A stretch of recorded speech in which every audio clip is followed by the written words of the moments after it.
Video by Oh My God OJ, ranking white-haired anime characters.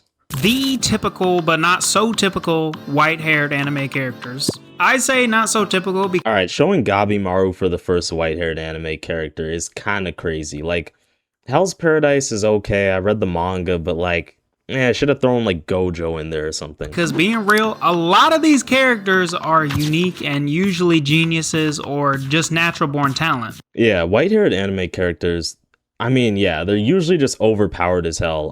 Killua, Hunter x Hunter, Gojo, Kakashi Sensei, who else?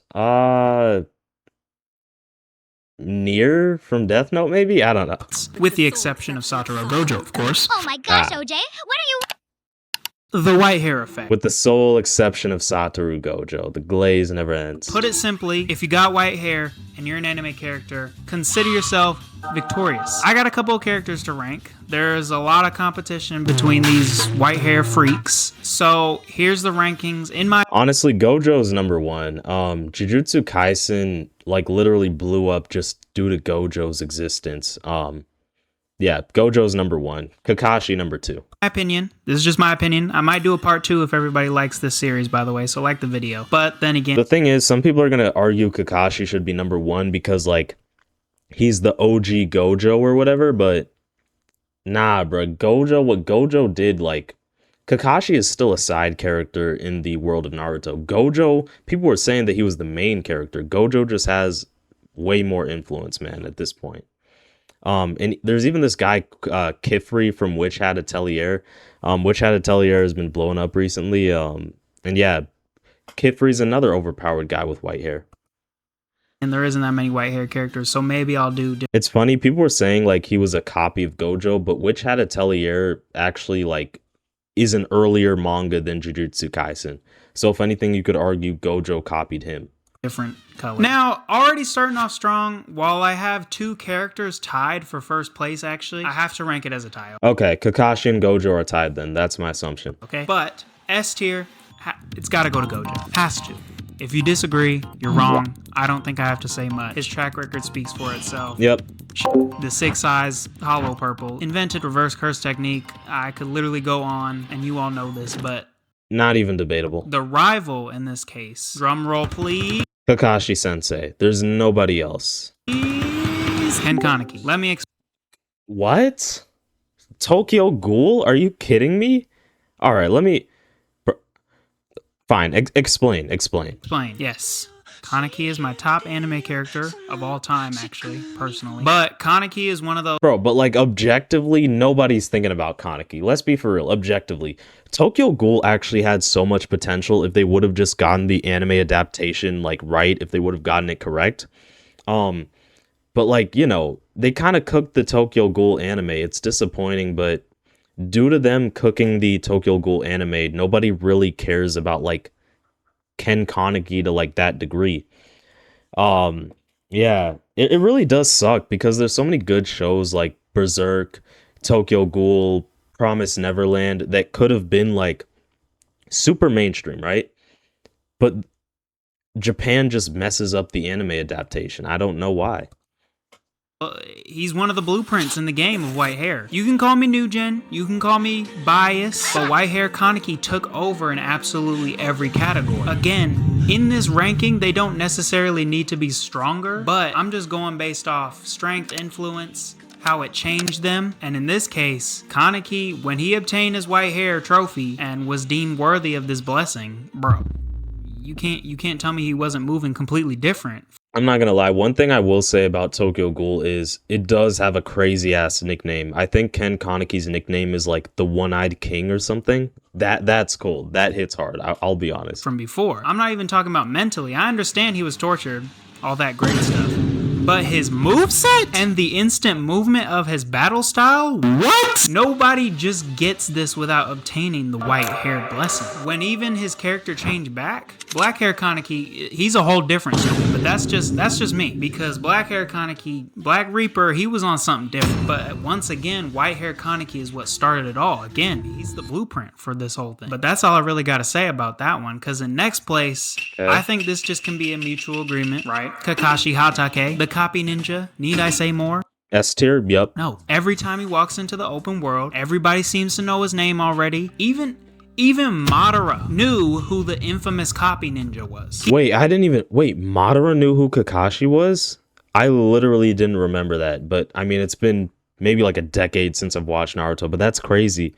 So Madara literally got revived and he still knew who Kakashi was? That actually shocks the hell out of me because Kakashi is like, he's young. He's like 25 or something, right? And Madara has lived for like, what, 200 years or something? Or he got reincarnated? Like, the point is, Madara is super old. So how would he know about Kakashi? He's deceased. So if you have the dead knowing your name, obviously he's S-ranked in this white hair community, and honestly, one of the greatest to ever do it. From the start of episode 1, the bitches was going crazy over Kakashi of the Sharingan, and it wasn't even until we seen him fight with Itachi that there did not... Yeah, I'll be 100%. Kakashi was the OG. I think all Akutami did was he perfected Kakashi by making Gojo, of course. And also, Gojo does have an advantage because anime is a lot more popular now. It's a lot more mainstream. Social media clips of anime is blowing up. Seemed to be one thing this old man couldn't copy. So I rest my case. End of story. Now, I personally don't know about this one, but... Yeah, literally just proved my point with that meme right there. Look at this Naoya meme. This literally blew up like on all social media, I'm pretty sure. Old man couldn't copy. So I rest my case. End of story. Now, I personally don't know about this one, but for your guys' sake, I'm willing to do so. We're going to put Killua Zoldyck on our 3rd place ranking. Now, when it comes to aura farming, ew.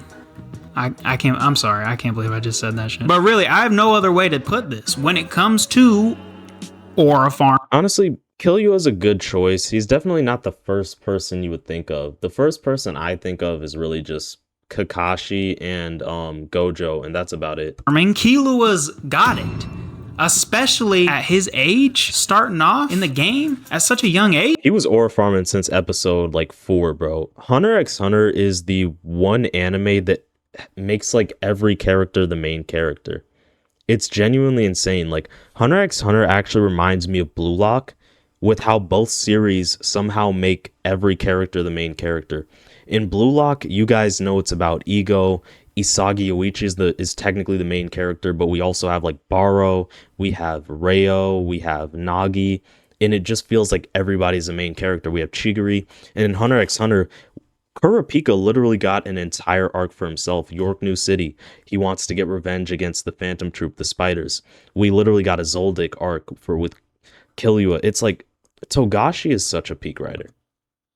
We're dealing with a prodigy on par to that of a young Justin Bieber, a young LeBron, a young Tiger Woods. So I cannot imagine what Killua's personality and style is going to look like when he's older. Because we don't see too much of his father, so we... Honestly, at this point, I don't know if we're ever going to get Hunter x Hunter back, man. Because I don't know what's going on with Togashi's health. It's been like decades. Can't even really go off that. And speaking of style, even in 1990... It's so disappointing because I would argue that in a weird way, Hunter x Hunter is as well written as even series like Attack on Titan and Full Metal Alchemist Brotherhood, just in a different way. Like, I get it that I get series like Death Note, Full Metal Alchemist Brotherhood, Attack on Titan.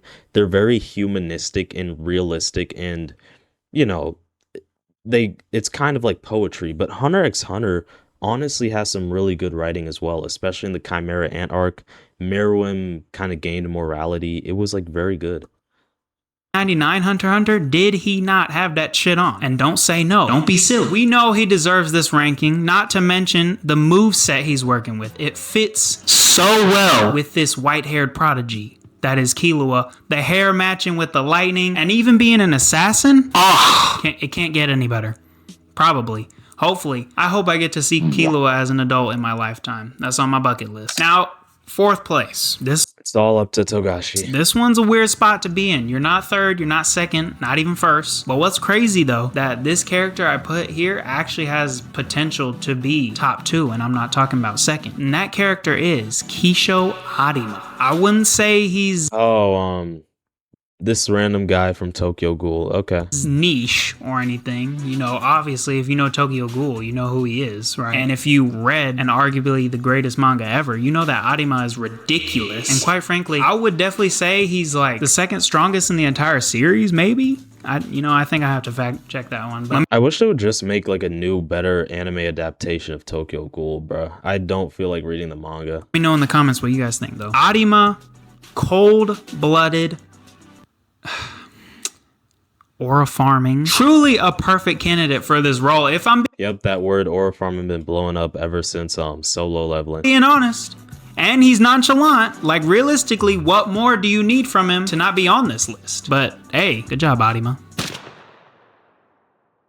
Okay, fair. Honestly, fair list. Honestly, I don't even care about the list as long as like Gojo and Kakashi are at the top, because those two are the most iconic.